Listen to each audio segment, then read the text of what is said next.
Mirëmëngjesi të nderuar teleshikues, ja ku takuam sërish në emisionin e përditshëm What Happened Today, ku do të jemi së bashku çdo ditë në orën 07:30. Data sot shënon 20 nëntor dhe ne kemi përgatitur për ju disa informacione me ngjarjet më të rëndësishme të ditës, të cilat ju ftoj që t'i ndiqni. 20 nëntori është dita e 324 e kalendarit gregorian, kështu që deri në fund të vitit kanë mbetur edhe 41 ditë. Ngjarje. 1194, Palermo u pushtua nga perëndori Henri IV. 1902, Henri Desgrange dhe gazetari Geo Lefebvre vjen tek ideja për Tour de France gjatë drekosjes në Kafe de Madrid në Paris. 1917, Ukraina shpallet republik. 1920, në Tepelen tërmeti me 8 ball shkaktoi 36 viktima dhe 102 të plagosur, shkatërroi 2500 shtëpi dhe la pastre 15000 njerëz. 1936, José Antonio Primo de Rivera, themeluesi i lëvizjes Falange, u vra nga forcat republikane. 1945, në Polak të Drenicës u mbajt kuvedi i Drenicës.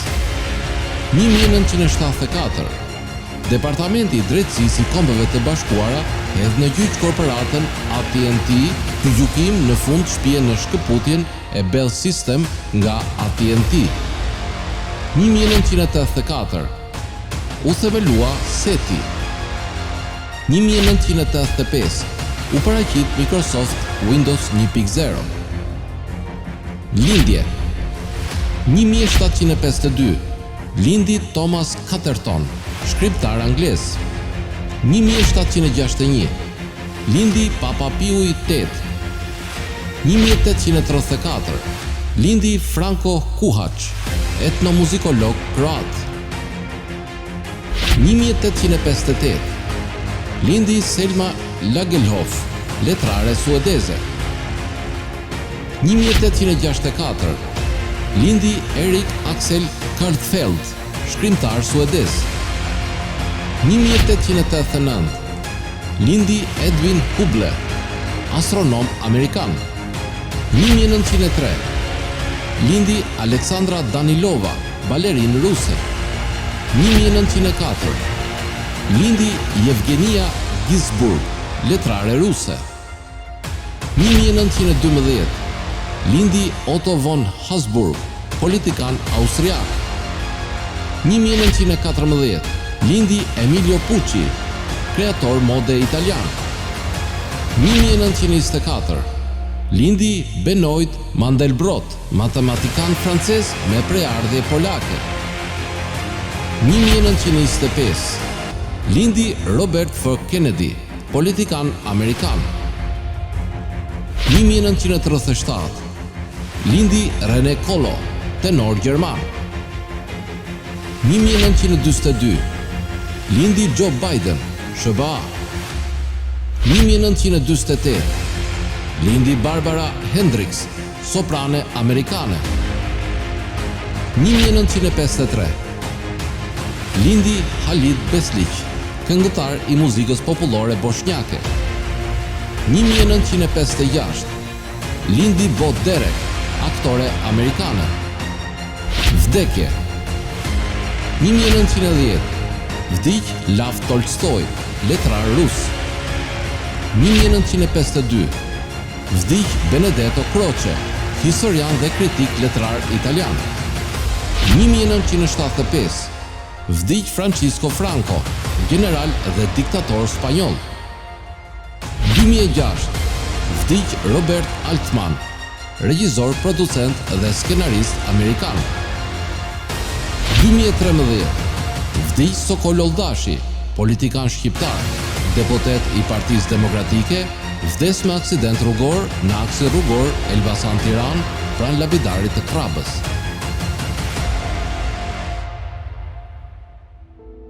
Ndërkohë kemi përgatitur për ju biografinë e Francisco Franco, i cili ishte një general spanjoll. Për më tepër ju ftoj të ndiqni materialin e përgatitur.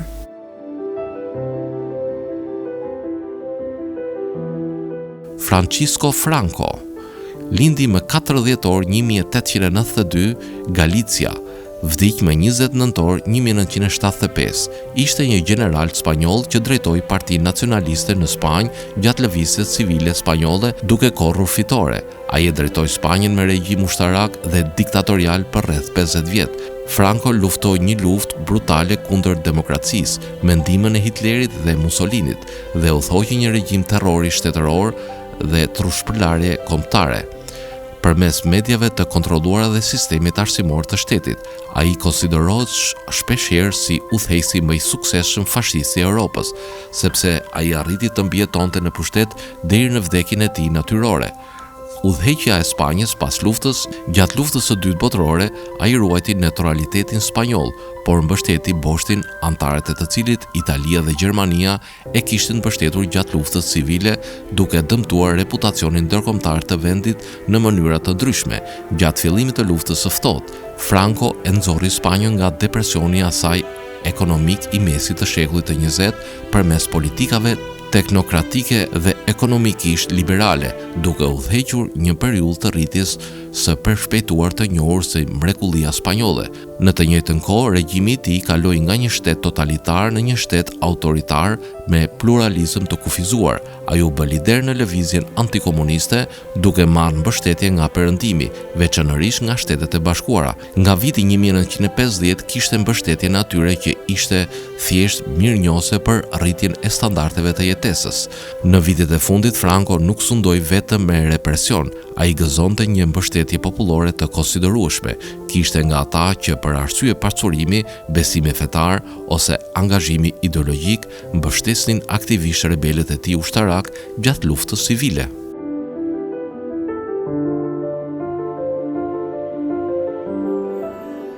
Tani do të kalojmë në rubrikën kuriozitete ku do të flasim për syzet. A e dini se si janë zhvilluar syzet?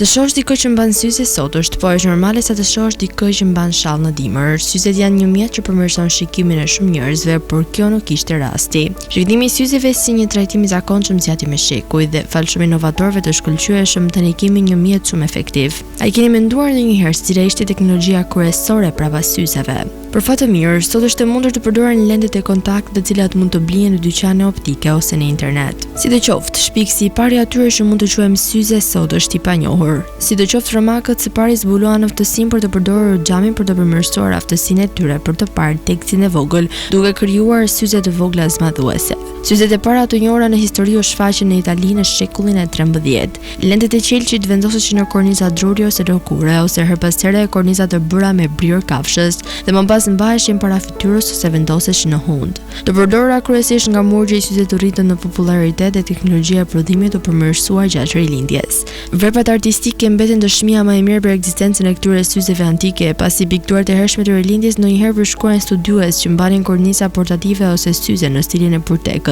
Mjeshtrat italianë të xhamit bën lende me trashësi të ndryshme bazuar në tekstet e shikimit rudimentar. Ndërsa këto syze u bën më të popularizuara, krijimit italian u përhapën në të gjithë Europën, të disponueshme ekskluzivisht për borxhezët fisnik dhe të pasur. Teknologjia mbeti mjaft e ngjashme për disa shekuj, pasi ndryshimet e para erdhën në vitet 1700. Modeli më i famshëm i këtyre syzeve të evoluara u quajt Margins of Martin, syze të zhvilluara nga shpikësi Benjamin Martin. Këto syze, të cilat tani shiten si koleksione, hodhën themelin për zhvillimin e lendeve më të sakta dhe më të holla, me korniza të dizajnuara për të zgjatur. Pas inovacionit të tempujve ishte ajo e lenteve difokale e shpikur nga Benjamin Franklin, e cila ju lejonte të shihni mirë nga afër dhe nga larg, duke përdorur një palë syze në vend të dy. Një lloj tjetër i syzeve që ishin në modë në ato kohë ishin syzet me gërshër. Këto mund të ruheshin në xhep dhe të nxirreshin kur ishte nevoja për të lexuar ose për të parë diçka të rëndësishme. Në fillim të shekullit të 19, syzet kishin lente të bëra me dorë dhe nuk përfaqësonin një teknologji të disponueshme për të gjithë. Pas revolucionit industrial dhe prodhimit masiv të kornizave të lenteve, më në fund u bën brenda mundësive për një pjesë të madhe të popullsisë së kohës. Gjatë shekujve të 19 dhe 20, me një ulje të çmimeve të përbërësve, shumë krijuan syze që ishin gjithashtu një objekt mode, jo vetëm një mjet për të parë mirë. Kornizat me forma, materiale dhe ngjyra të ndryshme u bën të disponueshme për ata që dëshironin që syzet të përputheshin me formën e fytyrës, ngjyrës së syve ose veshjes.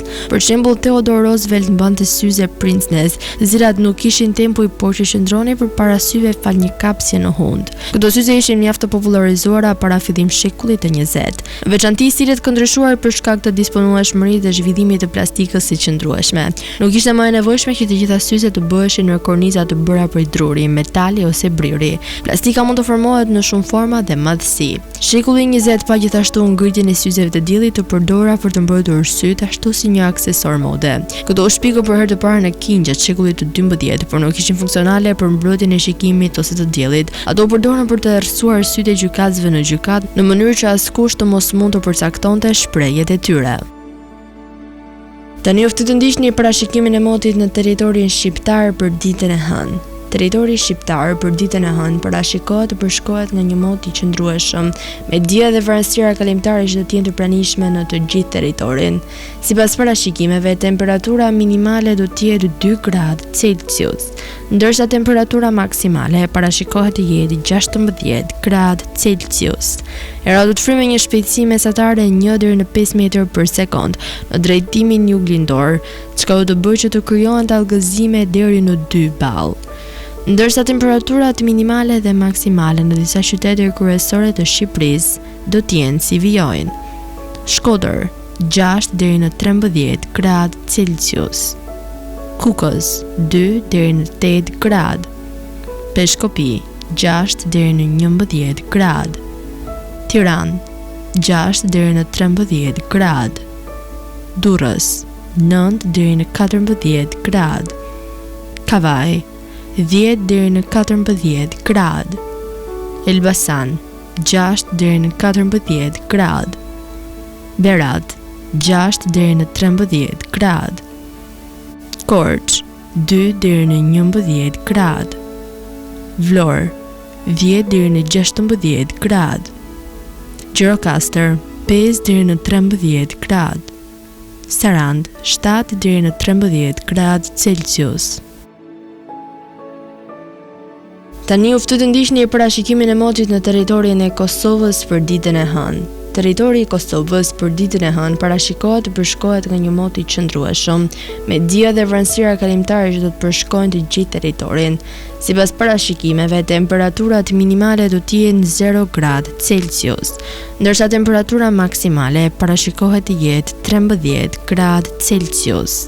Era do të frynë në drejtimin juglindor me një shpejtësi mesatare 1 deri në 3 metër për sekond, ndërsa temperaturat minimale dhe maksimale në disa qytete kryesore të Kosovës do të jenë si vijojnë: Mitrovic 3 deri në 12 gradë Celsius, Podujev 0 deri në 12 gradë, Skënderaj 2 deri në 12 gradë, Pej 4 deri në 12 gradë, Prishtinë 4 deri në 12 gradë, Gjakov 2 deri në 13 gradë, Malishev 4 deri në 12 gradë, Gjilan 2 deri në 12 gradë, Ferizaj 2 deri në 13 gradë, Kalçanik 2 deri në 13 gradë, Prizren 3 deri në 13 gradë Celsius.